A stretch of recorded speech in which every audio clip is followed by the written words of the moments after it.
Bonjour et bienvenue dans cet épisode de Jardin d'automne, le podcast où on prend le temps de semer des idées pour qu'elles puissent se développer. Hello, comment ça va ? Moi ça va trop bien parce qu'aujourd'hui l'épisode que j'enregistre c'est celui des 1 an de Jardin d'automne. J'en reviens pas que ça fait déjà 1 an que le premier épisode est sorti. C'était le 5 mars 2023 que le premier épisode de Jardin d'automne est sorti et aujourd'hui on est le 3, donc ça fait 1 an que le projet est lancé et je suis vraiment super contente de l'avoir fait et je suis vraiment super reconnaissante de ce projet, de tout ce que ça m'apporte. Reconnaissante pour vous parce que chaque semaine, il y a certains d'entre vous qui prenaient du temps pour moi, pour écouter ce que j'ai à dire, pour partager les épisodes, pour me faire des retours sur ce que vous pensez. C'est vraiment fou de me dire qu'il y a des gens que je connais pas, qui viennent parfois d'autres pays, qui écoutent Jardin d'automne et qui donnent de leur temps juste pour moi. Alors que le temps, c'est ce qu'on a de plus précieux et que je trouve qu'on peut pas passer son temps à faire n'importe quoi. Donc vraiment le fait de me dire que vous prenez de votre temps pour moi, ça me touche vraiment super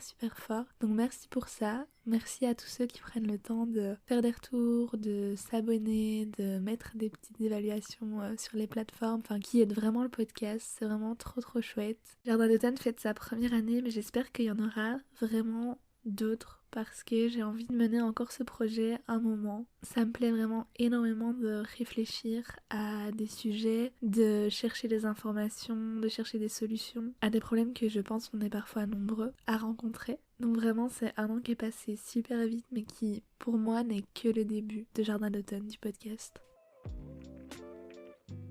J'avais envie de repartir du coup sur le lancement en fait de Jardin d'automne, sur l'année, sur les grands moments et comment ça s'est passé en fait pour moi. L'idée de faire un podcast, ça faisait quelques mois que je l'avais parce que je suis une énorme consommatrice de podcasts, je pense que vous le savez. C'est déjà partagé sur Insta les comptes que j'écoute, etc. Et je passe des heures dans les trajets à écouter d'autres personnes parler et je me dis mais des fois j'ai envie de répondre. Des fois j'ai envie de moi amener mon point de vue sur certains sujets. Et donc au bout d'un moment je me suis dit c'est tout Kat, il faut que tu fasses un podcast aussi. Donc j'avais vraiment cette idée là mais c'est vrai que ça me posait pas mal de questions. Je savais pas si j'allais être capable de faire ça. Il faut trouver les sujets, il faut structurer les épisodes, il faut acheter un micro, être capable de faire un truc un peu quali pour que les gens qui écoutent puissent aussi apprécier. Donc je savais pas si j'allais être capable de faire ça. Je savais pas non plus si j'allais avoir assez de choses à dire. Il y a énormément de podcasts qui se lancent et qui tiennent pas dans le temps parce qu'en fait ils savent pas quoi dire ou ils ont pas un projet clair. Et c'est vrai que j'avais quand même peur au début de me dire est-ce que ça va être facile de trouver des thèmes, des axes, des angles de vue à aborder. Et puis il y avait la question aussi que j'ai pas mal abordée dans l'épisode sur le syndrome de l'imposteur, mais toute la question de la légitimité. Est-ce que moi, une jeune fille de 22 ans qui au final n'a pas encore vécu grand chose, est-ce que je suis légitime pour m'exprimer sur certains sujets, pour donner mon avis, pour mener des réflexions, alors que je suis jeune, j'ai pas encore vécu énormément de choses, j'ai peut-être pas vécu tout ce dont je parle. Et puis il y avait évidemment la question du regard des autres vis-à-vis de ça. Je sais que il faut essayer de s'en détacher un maximum, mais quand on se lance dans des projets comme ça, il y a toujours cette question de mais qu'est-ce que les gens vont dire, qu'est-ce que les gens vont penser. Et ça au final, c'est pas quelque chose qui m'a trop gênée parce que j'ai quand même vite osé et je veux dire j'ai lancé un podcast, je me suis pas non plus lancée dans l'influence à plein temps avec mon image etc, donc c'est encore différent. Mais c'est vrai qu'avant de commencer j'avais quand même quelques questions. Franchement mon conseil ce serait de oser se lancer. Pas le faire n'importe comment, pas rush les choses et juste foncer tête baissée sans savoir vers où on va. Moi j'ai quand même pris le temps de réfléchir pendant quelques mois, est-ce que je voulais vraiment faire ça, de quoi ça allait parler, comment ça allait s'appeler, quel format est-ce que ça allait être, etc. Mais même si tout était pas ultra clair de fait quand j'ai lancé, et peut-être que maintenant tout est toujours pas entièrement clair, parce que ça évolue et j'ai envie que le podcast puisse évoluer et ne pas rester trop rigide sur la façon d'être, mais vraiment mon conseil ce serait juste d'oser se lancer, de préparer un petit peu et puis d'y aller et de voir ce qui se passe parce que souvent quand on fait les choses on a peur de les faire et puis une fois qu'on est dedans on se rend compte que c'était pas si terrible que ça, que au final on n'a pas grand chose à perdre, on a énormément de choses à gagner. J'aurais jamais pensé en lançant le podcast que j'allais pouvoir interviewer certaines personnes que je connaissais mais sans non plus être proche, et au final ça a tissé des liens. J'aurais jamais pensé avoir des retours de personnes que je connaissais pas du tout pour me remercier ou pour dire qu'ils appréciaient vraiment ce que je faisais. J'aurais pas pensé rencontrer d'autres gens qui font des podcasts et pouvoir échanger, etc. Et au final c'est ce qui se passe. Il y a quasi que du positif. Quand je réfléchis, j'arrive pas à penser à du négatif qui se dégage du fait d'avoir lancé Jardin d'automne. Donc vraiment, si t'as un projet qui te tient à cœur et que t'as envie de le faire, t'y réfléchis, bah juste vas-y, tente. Et puis tu vas voir ce qui se passe et ça va sûrement être super cool pour toi. Et concernant tout ce qui est le jugement des autres, bah au fond on s'en fout. En tout cas on essaie de s'en foutre, et je l'ai déjà dit dans plusieurs épisodes, mais les autres, le fait que même s'ils disent quelque chose sur vous ou bien qu'ils pensent quelque chose par rapport au fait que vous lancez un projet, ça va peut-être consister en 30 secondes de leur journée. Alors que vous, votre projet, ça va peut-être vous prendre des heures et ça va vous amener plein de bonheur et c'est vraiment quelque chose qui compte. Au final, ça n'a pas vraiment d'importance qu'il y ait 3 pelés de tondu qui pensent des choses mal, alors que vous, ça va peut-être vous amener beaucoup d'épanouissement. Tous ces gens-là aussi, qu'est-ce qu'ils font parce que c'est ultra facile de critiquer ce que les gens font, ce qu'ils font pas, ce qu'ils font mal. Mais quand nous on fait rien, ben c'est pas très logique de venir critiquer ce que font les autres. Est-ce que la peur du jugement que t'as des autres, c'est des autres qui n'y connaissent rien au domaine dans lequel tu veux te lancer, ou est-ce que c'est vraiment tes modèles et que t'as peur de ce qu'ils vont en penser? C'est aussi ça, et souvent la peur du jugement qu'on a, c'est la peur du jugement des gens qui étaient au lycée avec nous, qui sont à la fac avec nous, de nos collègues, de nos familles, des gens comme ça. Et c'est pas des gens qui au final ont quelque chose à dire sur ce que tu veux faire, c'est pas des gens qui s'y connaissent, c'est pas des gens qui vont faire forcément mieux que toi, parce qu'ils le font pas. Dis-toi que t'as le courage de faire les choses, t'as le courage d'investir de ton temps dans un projet qui toi te plaît. Les autres devraient juste applaudir ça et rien d'autre. Moi je pars du principe que pour le podcast, si ça aide une seule personne, si un épisode parle à une seule personne, ça me suffit. Ça aura valu le coup de passer du temps à réfléchir, à enregistrer, parce que ça aura aidé quelqu'un, et moi ça me suffit, j'ai pas besoin de plus. Et s'il y a d'autres personnes qui me disent que c'est nul, bah s'il y a une seule personne qui me dit que ce que je fais c'est bien, que ça l'aide, que ça lui plaise, ça me suffit. J'ai vraiment pas besoin de plaire à tout le monde, parce que plaire à tout le monde c'est plaire à personne. C'est aussi important quand vous lancez un projet de vous dire c'est qui ma cible, c'est qui que je veux toucher, parce que si toi t'as envie de te lancer et d'avoir je sais pas une communauté de jeunes femmes comme toi dans le même mood sur une thématique précise, qu'est-ce que tu t'en fous que Jean-David 46 ans vienne critiquer ce que tu fais? C'est pas pour lui que tu fais ce que tu fais. Donc c'est aussi important de se poser la question de pour qui est-ce que je veux faire ça, si c'est quelque chose qui est plutôt public. En plus de moi, pour qui est-ce que je fais ça? Comme ça tu sais que c'est ces gens-là dont la vie va t'apporter pour essayer de t'améliorer, pour essayer de t'ajuster un peu, mais c'est pas les gens qui n'ont absolument rien à voir auxquels tu dois accorder de l'importance. Si je fais un petit retour sur les thèmes qui ont été abordés au cours de cette année, franchement c'est fou de dire ça à voix haute. Si tu découvres Jardin d'automne ici récemment, que tu tombes sur le podcast par hasard, moi je dirais que mes épisodes préférés de l'année, attention c'est assez dur à réfléchir, mais je dirais que l'épisode sur le fait de passer du temps seul, c'est un épisode qui m'a particulièrement touchée parce que c'est la première fois où j'ai commencé à me livrer un peu plus dans un épisode. Si t'écoutes les premiers épisodes du podcast, je reste très factuelle, je reste très basée sur mes connaissances liées à mes études de psycho, etc. Et je m'ouvre moins au niveau de ce que moi je vis. Et l'épisode sur le fait de passer du temps seul, c'est la première fois où vraiment j'exemplifie les choses avec mon vécu à moi. Et c'est un peu un cap que j'ai passé. Et du coup, c'est pour ça que je le mettrai dans mes épisodes préférés. Un deuxième épisode que j'aime beaucoup, c'est l'épisode sur les 8 choses que j'aurais aimé entendre en grandissant. C'est un peu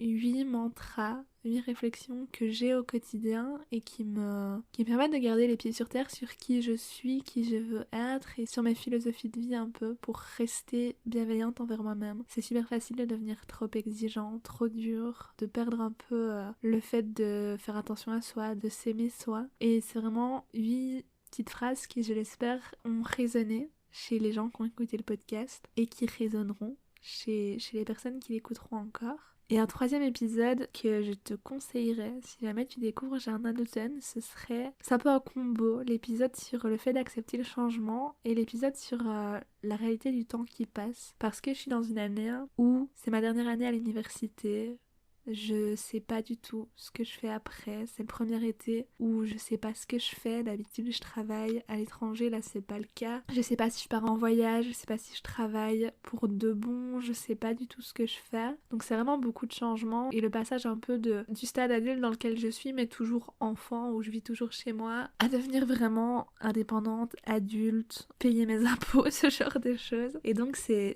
des épisodes que je pourrais conseiller parce que, en tout cas, ils ont fait écho chez beaucoup de monde, j'ai eu pas mal de retours. Au niveau des épisodes qui ont été les plus écoutés sur le podcast, le premier c'est l'épisode sur le burn-out étudiant et la charge mentale qu'on peut avoir quand on fait des études supérieures. Ça m'étonne pas plus que ça, mais en même temps je trouve ça important d'en parler et je trouve ça quand même assez conséquent qu'il y ait eu autant de monde qui ait écouté ce sujet-là. Donc j'en suis assez fière parce que j'espère qu'il a vraiment pu aider certaines personnes. Et le deuxième épisode, c'est l'épisode sur le besoin de validation, dans lequel je parle des besoins de validation au niveau scolaire, du besoin de validation masculine, des besoins de validation au niveau plutôt familial, l'approbation des parents, des frères et sœurs, et puis l'approbation de façon générale au niveau des pairs, des amis, des réseaux sociaux, etc.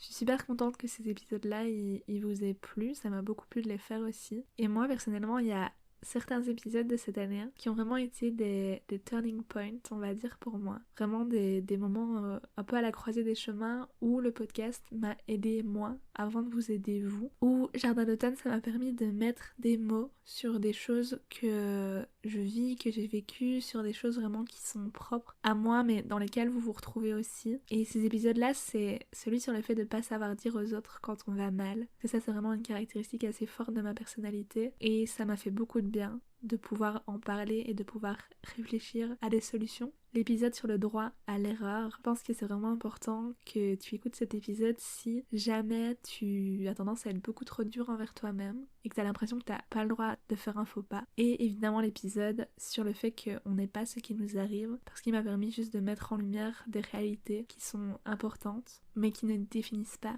les gens et les personnes autour de toi à qui ce genre d'événement peut arriver. Jardin d'automne cette année, ça a aussi été quelques invités. J'espère que je pourrai en avoir plus à l'avenir, mais c'est vrai que c'est pas toujours facile de s'organiser, de trouver des thèmes et des personnes avec qui ça match. Mais je suis assez fière parce que j'ai pu recevoir d'abord des professeurs de l'université sur le podcast. À refaire, j'aurais pas commencé par eux parce que je suis pas super à l'aise dans les discussions, dans les entretiens, mais bon, c'est comme ça. Et sinon, j'ai aussi reçu des amis sur le podcast. J'ai reçu Juliette pour parler des expériences internationales, j'ai reçu Cyprien pour parler du fait de suivre sa passion, et j'ai reçu Louise pour parler d'hypersensibilité. Et j'espère vraiment pouvoir continuer ce format de discussion avec des personnes pour découvrir leur parcours, pour découvrir leurs aspirations, pour découvrir qui elles sont, ce qu'elles veulent devenir. Et je trouve ça vraiment chouette. Et le fait de lancer le podcast, ça a évidemment comporté certains challenges. Évidemment, lancer un projet comme ça, quand on n'a pas une notoriété qui est folle, c'est aussi faire face au fait qu'il faut du temps pour que ça se développe et que malheureusement ça n'a pas marché du jour au lendemain. J'ai pas explosé l'algorithme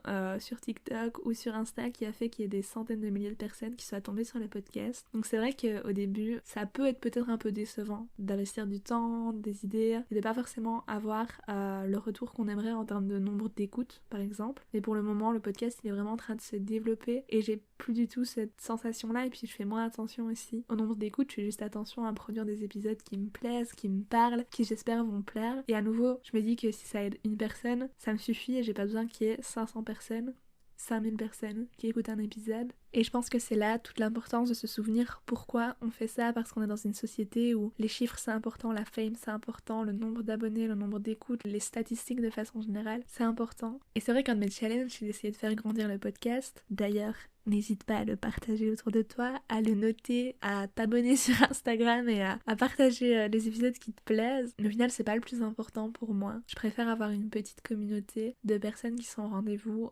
régulièrement, qui échangent sur les thèmes abordés, qui font des retours, plutôt qu'avoir des milliers et des milliers d'abonnés, mais qui s'en foutent, ou en tout cas qui n'accordent pas la même importance au contenu. Donc à ce niveau-là, j'ai quand même pu ajuster ma mentalité.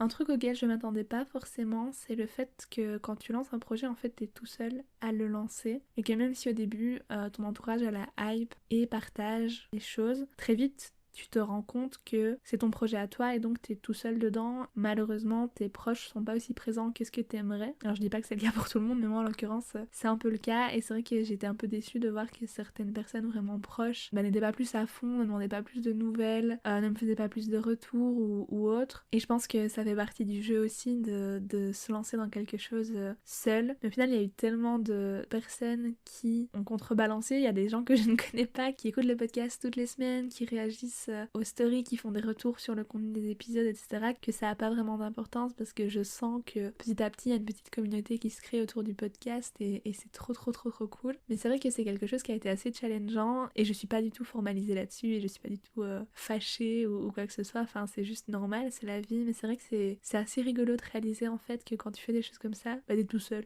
Donc c'est quand même quelque chose que j'ai envie d'aborder.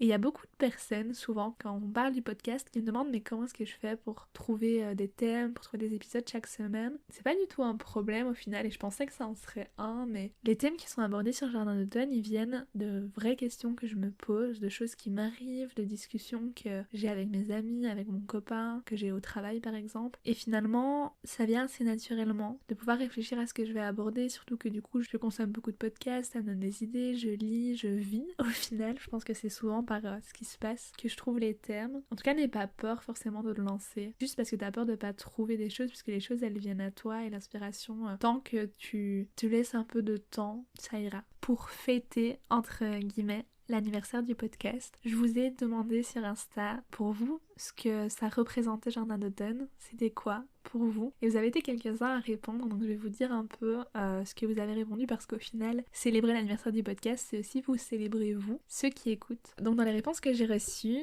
c'est quoi Jardin d'automne pour toi? Il y avait c'est un cocon. C'est une safe place. Et ça, c'est des réponses dont je suis assez fière parce que dans les podcasts que j'écoute, il y a ceux que j'écoute pour apprendre. J'écoute des interviews, j'écoute des parcours, etc. à un niveau plus inspirant. Et puis il y a les podcasts que j'écoute juste pour pouvoir avoir une dose de bienveillance, pour pouvoir réfléchir, pour pouvoir avoir un peu des bonnes ondes. Et je suis assez contente que vous puissiez décrire Jardin d'automne comme un cocon, comme une safe place parce que c'est ce que j'ai envie de vous offrir. Juste un moment dans votre semaine où juste vous vous posez et vous vous laissez guider pour écouter ce que j'ai à vous raconter. Il y a certains d'entre vous qui ont dit que Jardin d'automne pour vous c'était le rendez-vous du dimanche ou un petit rendez-vous chaque semaine et je trouve ça trop chouette que ce soit vraiment rentré dans votre quotidien à vous en plus d'être dans mon quotidien à moi. Je sais que moi, le lundi, j'écoute Simple Caféine, le mardi, j'écoute La Partie Claque et Empower Podcast, le mercredi, j'écoute tel podcast. Et me dire que peut-être certains d'entre vous, Jardin d'automne est rentré dans leur routine d'écoute. Je trouve ça trop cool, donc merci pour ça.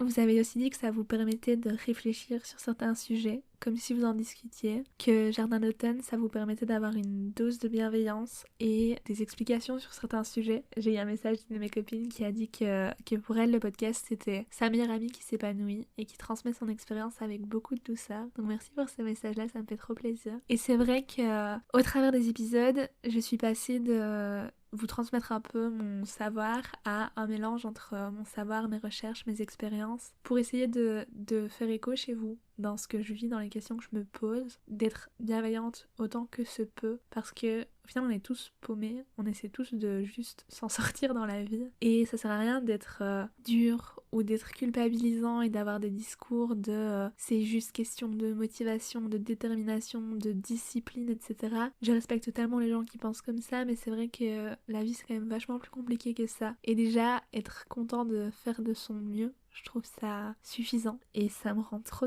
heureuse de voir ce que Jardin d'automne ça représente pour vous.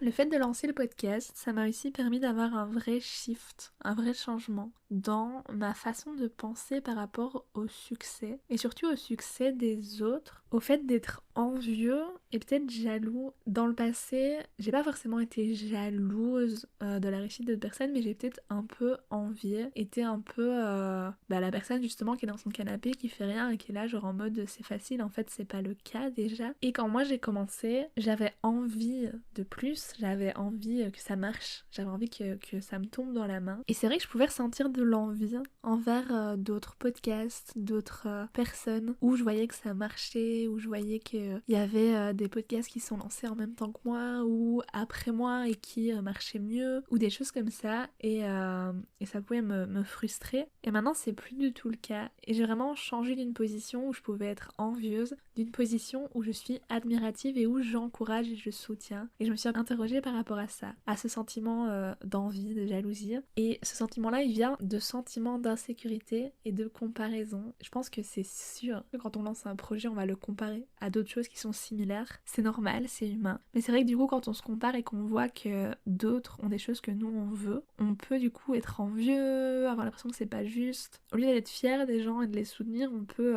être un peu négatif vis-à-vis de ça, et c'est pas une personne que moi j'ai envie d'être, c'est pas une position dans laquelle j'ai envie d'être. Et je pense que en développant le podcast et en comprenant pourquoi je faisais ça, que je faisais ça pour moi, consacrer du temps où j'allais pouvoir réfléchir et élaborer sur des sujets qui me touchent, ou peut-être que j'allais pouvoir aider des gens, vraiment comprendre que le podcast c'était pas une question de réussite, d'écoute, de téléchargement, peu importe. Ça m'a vraiment permis d'arrêter simplement de le comparer, parce que le fait de savoir pourquoi je le faisais, ça enlevait un peu mon insécurité. J'aime simplement le faire et je me sens en confiance dans le fait de le faire de plus en plus. Et en étant moins insécure, je suis moins envieuse des autres, et plutôt que d'être dans une position où je compare, ouais j'ai envie et c'est pas sain, maintenant je suis beaucoup plus dans le soutien, dans le félicitation, dans le partage, et c'est tellement mieux en fait, c'est tellement mieux parce que quand on est jaloux, quand on est envieux, ça t'affecte au niveau mental, au niveau bien-être, tu peux être frustré, tu peux obsessionner sur ces choses-là, tu peux avoir vraiment du ressentiment sur des choses, alors qu'en fait ça vient juste de toi et de ta façon de percevoir. Donc je suis vraiment super contente d'être passée par ces sentiments-là et par ce chemin-là, où au début c'est vrai que je comparais, j'étais pas très sûre, je comprenais pas trop et j'étais envieuse négativement, alors que maintenant juste je suis en mode go girl, go boy, et je suis trop contente quand je vois les choses qui marchent et je soutiens et voilà. Je vais pas en faire tout un blabla, mais c'est quelque chose que j'ai appris grâce au podcast, et je suis contente que ce soit arrivé maintenant dans ma vie et pas plus tard, où j'aurais peut-être été peut-être dans le monde professionnel, en compétition pour un certain poste, ou que j'ai le même poste que quelqu'un d'autre et je vais me comparer et j'aurais été envieux, alors que maintenant je vais juste être content sincèrement pour la personne. Si jamais quelqu'un a quelque chose que moi je veux, et je l'aurai plus tard et je l'aurai autrement, je l'aurai à ma façon. Et voilà, donc je suis contente que ce soit arrivé grâce au podcast. Pour clôturer, j'ai juste envie de te parler de mes envies pour la suite. N'hésite pas à me dire sur Insta si toi t'as des envies pour la suite du podcast. Je suis toujours super preneuse de vos retours, de ce que vous me proposez comme thématique. S'il y a des invités que tu as envie d'entendre sur Jardin d'automne, un format, une série, n'hésite vraiment pas. Mes envies pour la suite, déjà c'est de continuer encore et encore, parce que j'adore vraiment réfléchir à ces sujets-là. Et puis j'ai aussi appris des skills, j'ai appris à m'exprimer plus facilement au micro. Je pense que la différence entre les derniers épisodes et les premiers épisodes est assez flagrante à ce niveau-là. J'ai appris à monter, j'ai appris à faire un peu de com sur les réseaux, à envoyer des demandes, à être un peu audacieuse et tout. Donc j'ai vraiment envie de continuer ce projet-là parce que ça m'amène quand même beaucoup de choses. Et j'aime donner et j'aime recevoir, donc c'est top. J'aimerais bien essayer de trouver d'autres formats pour le podcast, que ce soit en interview ou que ce soit en solo, mais j'essaie de réfléchir à des concepts pour varier un peu les épisodes, que ce soit pas toujours les mêmes formats. J'aimerais bien avoir plus d'invités. Dites-moi s'il y a des gens qui vous pensez, ou s'il y a des gens que vous avez peut-être bien aimés, que vous aimeriez qu'ils reviennent. Voilà, j'aimerais vraiment bien avoir d'autres personnes, parce que j'aime bien pouvoir enrichir et débattre d'un thème avec quelqu'un d'autre qui a une autre expérience, une autre réalité. Je trouve ça trop chouette. Et ça vous inclut aussi dans une discussion et pas seulement dans moi qui parle toute seule. Et puis forcément mes envies pour la suite, c'est d'échanger encore avec vous et de voir le podcast grandir. J'espère pouvoir avoir peut-être des crossovers avec d'autres podcasts que vous connaissez peut-être, ou justement vous faire découvrir d'autres petits podcasts qui sont quali et qui parlent de choses super intéressantes. Et puis que voilà, les épisodes continuent de vous plaire, que vous continuez d'aimer ce que je fais, d'essayer de vous proposer des choses assez quali, j'espère, et de continuer à kiffer surtout, parce que c'est ça le moteur le plus important, c'est d'aimer ce que je fais. C'est la fin de cet épisode spécial, 1 an de Jardin d'automne. Merci vraiment à tous ceux qui écoutent le podcast, c'est ouf. vous rendez pas compte de l'impact que vous avez sur moi, et j'espère que j'ai un petit impact sur vous aussi. Comme d'habitude, si t'apprécies le podcast, n'hésite pas à t'abonner, à mettre 5 étoiles, à commenter, à partager les épisodes auprès de tes proches pour qu'il y ait de plus en plus de personnes qui découvrent. J'ai trop hâte pour la deuxième année de Jardin d'automne. J'espère vraiment que tout va bien se passer et qu'on va vivre des trucs de fou tous ensemble. Comme d'habitude, prends soin de toi. Je te fais des très très très gros bisous. Je vais aller souffler la bougie. Je te dis à bientôt. Merci d'avoir écouté cet épisode du podcast. J'espère qu'il fera un bout de chemin avec vous. On se retrouve tous les dimanches pour un nouvel épisode. En attendant, n'hésite pas à suivre le podcast sur Instagram @jardin d'automne et à m'y faire tes retours. À bientôt!